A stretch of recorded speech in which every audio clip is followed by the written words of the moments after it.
자, 다음은 국민의힘 당대표 선거로 넘어가 보겠습니다. 당대표 강신업 근데 사무총장. 진짜 그렇게 생각하시죠?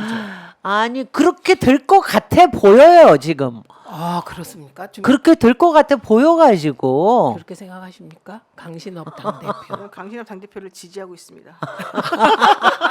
우리가 어떻게 하면 좋아? 언니들은 다 강신업 팬이야. 자, 저는 강신업 기억이다인데 기억이다. 당대표는 기억이다. 기억이다. 그런 건 내 말할 수 없고요. 일단 이응은 아니다. 강신업도 기억이에요. 왜 그래서 기억에 니은은 아니다. 니은은 아니고 기억이다. 이응도 아니다. 이응은 분명 아니다. 그냥 분명 아니다 정도가 아니라 불구대천으로 보는 것 같다. 아니 근데 이제 그 강신업 왜 그렇게 싫어하는 거예요? 니은을 예뻐서? 니은? 니은을. 니은이 아니라 이응. 불구대천은 이응 유승민을 같고. 싫어하는 아, 거? 불구대천 그거. 그러니까 유승민도 마찬가지죠. 왜 이렇게 싫어하는 거예요? 본인하고 무슨 관계가 있다고? 개혁 보수니까 무슨 라이벌이었으니까. 본인의 공천권을 휘둘지 못한다는 게 아마 가장 큰 이유일 테고. 근데 이제 저는 뭐 그 다들 농담삼아 강신업이 될 수도 있다. 지금 구조면은 당원 투표 100%면은 지금 당원이 자기네들 한 80만 명 된다는 거 아니에요? 네. 그러면은 거기에 저기 100만 표가 되더라도 최근에 들어온 표들 그다음에 거기는 65세 이상이 꽤 돼요. 한 55%인가 되더라고 거기는. 62세 이상이. 그래서 그건 상당하다. 그리고 최근에 들어온 또 뭉텅이 표들이 있잖아요. 그 뭉텅이 표들이 이른바 기억이다.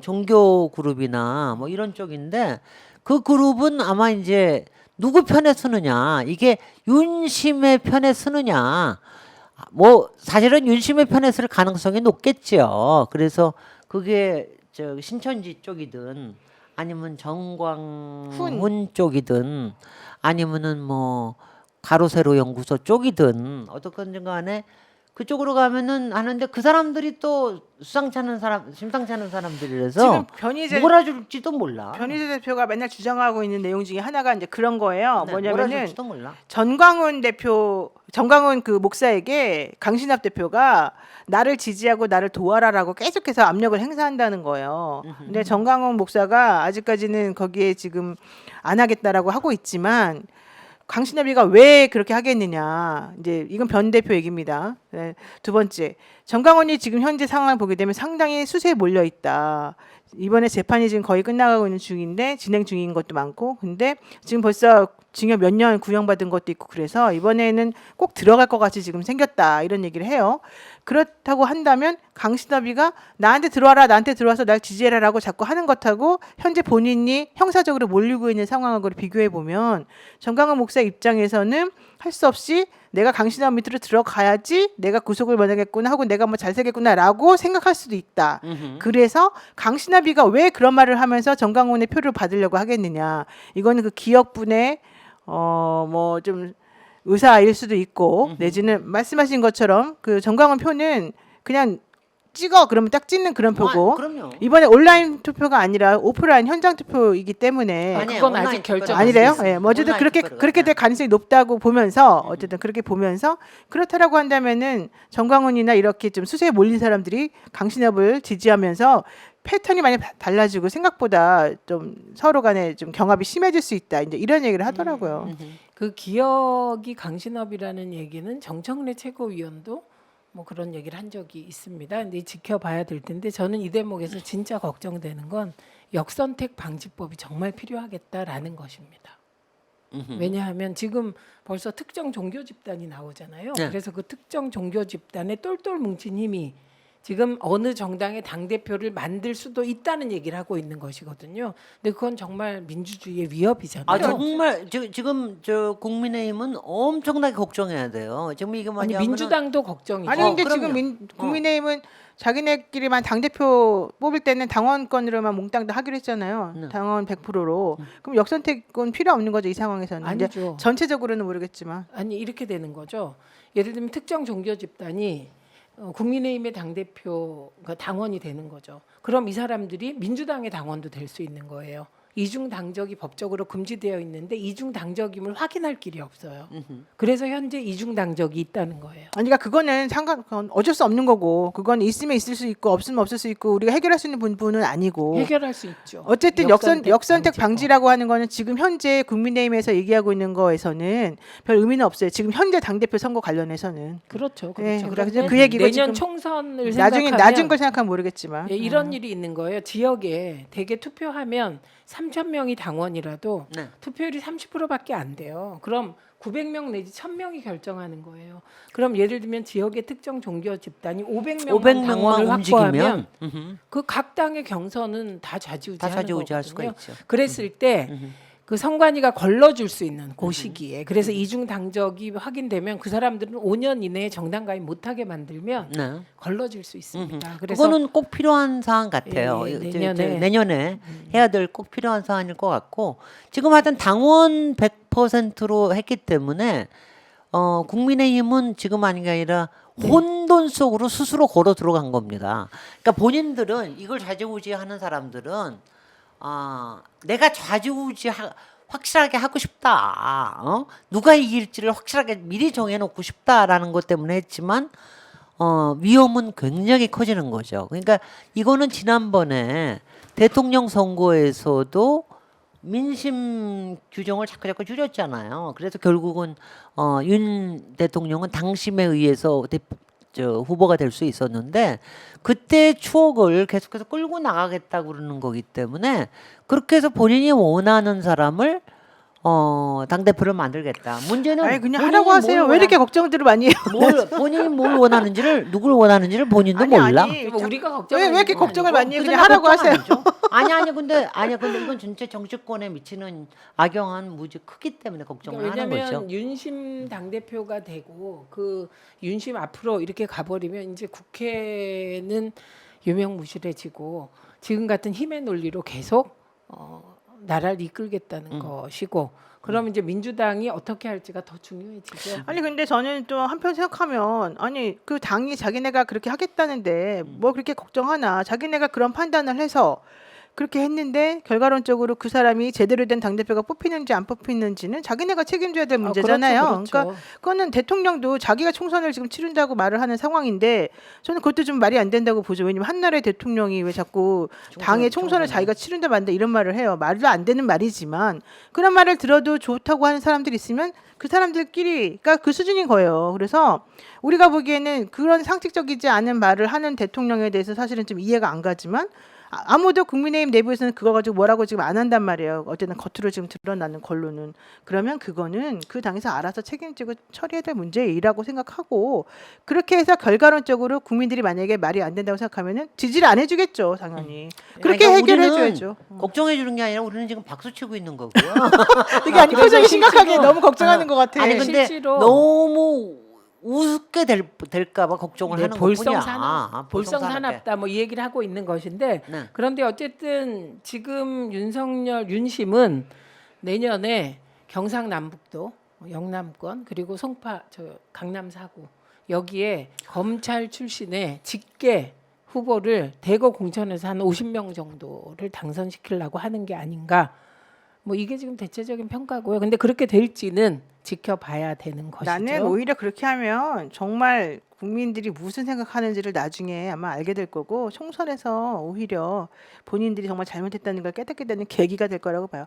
그렇게 하면은 지금 현재 그 경남 이런 쪽에서 갈고 닦은 이 공천만 노리고 있는 수많은 정치하신 분들이 가만히 있겠습니까? 게다가 강남 사구도 마찬가지고 국민의힘이 지금이야 아직은 어떤 식으로 될지 모르니까 조용히 입 다물고 있지만 솔직히 그때가 가지고 공천이 이제 정리가 되고 한번 보세요. 그럼 그동안 했던 사람들이 대통령이 오늘날 갑자기 외부에서 들어와 가지고 자기네 당을 다 접수하고 대통령이 됐다는 거 하나만 가지고서 당을 다 전부 다 지금 그동안 있었던 질서를 다 무시하고 그것도 뭐 이준석 대표처럼 무슨 합리적으로 뭔가를 가지고서 하는 게 아니라 그냥 나랑 친하냐 안 친하냐 뭐 검사 출신이 아니냐 이런 걸 가지고 만약에 한다 그러면 그걸 어느 누가 이 민주주의 시대에서 그걸 받아들이겠어요. 그래서 오히려 그래요. 그렇게 한번 해봐라. 나는 그렇게 그래서 하고 싶어요. 분당될 거다 이렇게 왜냐하면 공천이라는 건 정치인에게 있어서 사활을 건 사안이에요. 그럼요. 얼마나 중요한 네, 거예요. 근데 예. 그 정치 경험이 없는 대통령의 윤심 사람들, 윤의 남자로 내 내 자리를 뺏겼다. 어휴. 그러면 그 사람들은 가만히 있지 않고 그때부터 투쟁의 길로 갈 완전 수밖에 내분이 없고. 일어나고 엄청 심하게 이 당이 정말 망가질 겁니다. 솔직히 말하면 그렇게 되면 게다가 제가 항상 누누이 말하지만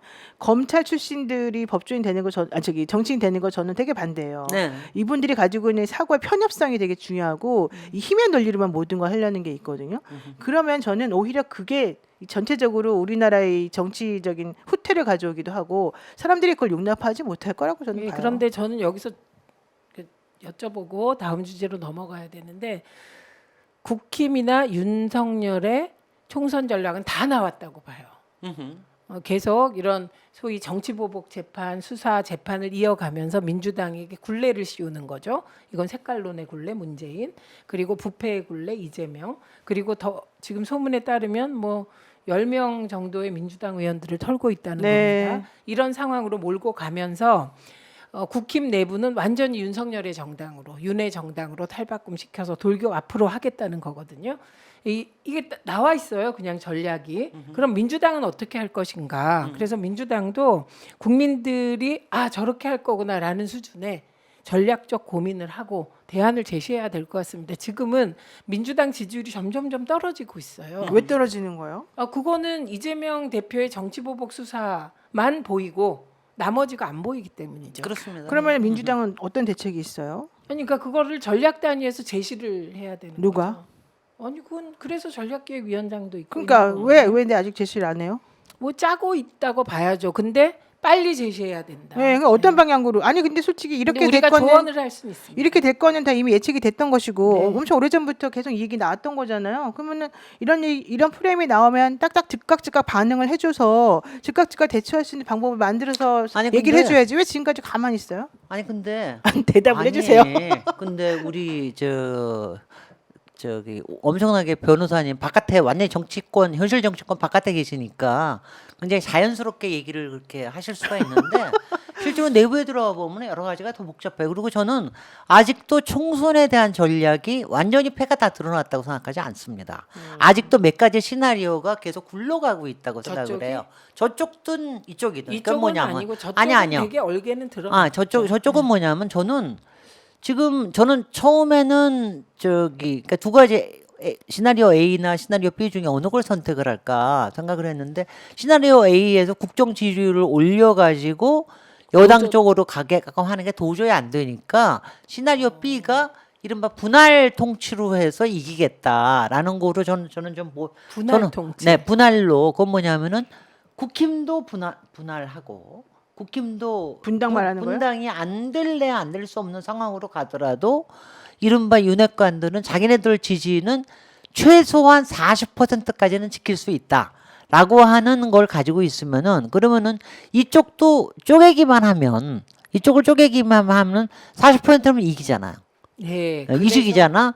그렇게 해서 완전히 분할로 해가지고 이기겠다라고 하는 지금 시나리오가 한쪽에서 가동되고 있다. 저는 그렇게 보고 있습니다. 잠깐만 질문이 네. 저보고 뭐 답답한 심정은 알겠지만 정치권 상황은 다르니까 그렇게 아까 말씀하신 자유분방하게 얘기하는 거 이게 과연 타당하냐 이런 아니, 말씀하셨는데 타당해요. 그럼 어떻게 하는 게 맞아요? 저 같은 타당합니다. 사람이 타당해요. 타당합니다. 왜 지금 이런 식의 말들이 아니, 나오는지 그런 그러니까 분도- 어떠한 식의 그러면 현실 정치를 모르는 사람은 이렇게 얘기하지만 현실 정치 정확히 어떻게 한다는 거예요? 그러면 아니 글쎄요. 아니 그러니까 이제 제가 잘 몰라서 되는 물어보는 게 거예요. 예. 아니, 고민이 되는 게 이제 만약 예. 국힘 쪽에서 그게 분할로 나가요. 그러면 좀 걱정도 되는 것도 저는 좀 사실입니다. 그건 뭐냐면은 분할이 만약 된다라고 그럴 것 같으면은 거기서 생기는 균열이 상당히 이른바 유승민이나 이준석류의 분당으로 가게 된다 그러면은 그쪽에서 상당히 중도를 흡수할 수 있는 여지도 생기거든요. 그잖아요. 유승민으로 가면 네, 그렇게 될 가능성이 유승민으로 높죠. 가면 높죠. 예. 근데 그러면은 아니, 이제 유승민으로 분당. 지금 유승민으로 말씀하신 분당 가면 그러면은 이제 그렇게 된다 그러면은 우리 쪽이 파일을 키울 수 있는 여지가 많지가 않은데 거기다가 쪼개지기까지 하면 그러면 굉장히 이제 아니 그건 똑같죠. 총선이요. 저쪽도. 네. 예를 들면 대통령 지지율이 유승민으로 분당되는데 40%가 유지된다. 저는 이건 불가능할 거라고 네. 봅니다. 저는 35까지는 간다고 저는 오히려 봅니다. 그렇게 되면 민주당은 더 좋을 수도 있다고 봐요. 왜냐하면 지금 윤석열 당으로 지금 만들어지는 이 상황에 대해서 불만을 품은 보수 당인 보수 쪽 사람들이나 국민의힘 사람들이 어쨌든 간에 표가 갈릴 거잖아요. 다 분산이 될 거잖아요. 또 중도에 있는 몇 분이 그쪽으로 유승민으로 가겠지만 그렇다고 해서 유승민 대표가 대표가 돼가 대통령이 될 가능성이 얼마나 있는지 뭐 대표든 대통령이든 어쨌든 간에 그렇게 될 가능성을 따져보게 된다면 현실적으로 또 그렇게 막 높지가 않아서 사람들이 표를 정말 줄 때는 또 달라질 수 있거든요. 네. 그러니까 그렇게 되니까 오히려 지금 현재 제가 봤을 때는 민주당이 갈라지는 그 퍼센테이지보다는 그렇죠. 국민의힘이 보통, 갈라지는 네. 게 훨씬 더 퍼센트가 높을 거라고요. 높습니다. 그럼 네. 민주당 입장에서 훨씬 논하는 거지. 네. 그뿐만 그렇잖아요. 아니라 어. 양쪽이 갈라져 사당 체제 어, 거기에 정의당 그럼 더 좋죠 그러면. 5당 체제가 된다고 치면 그럼 충성표가 있는 게 피해는- 중요해요. 그 피해는 네. 원래 여권이 더 많이 봅니다. 그러니까 그렇게 되면 이재명 대표를 지지하는 사람들은 오히려 똘똘 뭉쳐가지고 제가 보기엔 훨씬 더 유리해질 수도 있어요. 그러니까 이거를 나쁘게 볼 것이 아니라 오히려 만약에 제가 민주당 사람이라 그러면 오히려 저쪽의 분열을 저는 더 조장할 것 같아. 솔직히 말해가지고 잘한다 해가지고. 지금 다 주장하고 있잖아. 뭘로 안 보이세요?